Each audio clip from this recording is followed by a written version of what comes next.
যে ভিডিওটা আপনারা দেখছেন এখন, এটা সুইজারল্যান্ডের ভিডিও। আমি গোরা, সুইজারল্যান্ডে থাকি। আপনারা কে কেমন আছেন?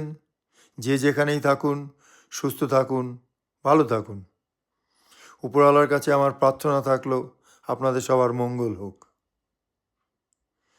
আমি আমার ক্যামেরা দিয়ে, আমার চোখ দিয়ে সুইজারল্যান্ডকে আপনাদের দেখাবো। আমি সুইজারল্যান্ডে আনাচে কানাচে আপনাদের নিয়ে যাব।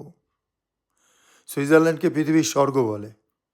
সেই পৃথিবীর স্বর্গে আপনারা আমার সঙ্গে, আমার চোখ দিয়ে, আমার ক্যামেরায় দেখবেন, উপভোগ করবেন। আমি ঠিক করেছি বড় ভিডিও দেবো শুধু সুইজারল্যান্ডের, আর শর্ট ভিডিও দেবো সুইজারল্যান্ড এবং পৃথিবীর অন্যান্য দেশের। এই পর্যন্ত আমি পৃথিবীর 115টা দেশের মাটিতে পা দিয়েছি, বা তারও বেশি হবে। কখনো সাইকেলে, ট্রেনে, বাসে, জাহাজে, প্লেনে, পায়ে হেঁটে ঘুরেছি। অনেকে বলে ঘুরতে নাকি প্রচুর পয়সা লাগে। আমি বলি মোটেই তা নয়। আমার সঙ্গে যোগাযোগ হলে আমি আপনাদের পথ বাতলে দেবো। আমার ভিডিওগুলো দেখুন, উপভোগ করুন, আর কোথাও ভুলভ্রান্তি হলে আমাকে কমেন্টের মাধ্যমে জানান। ভালো থাকুন।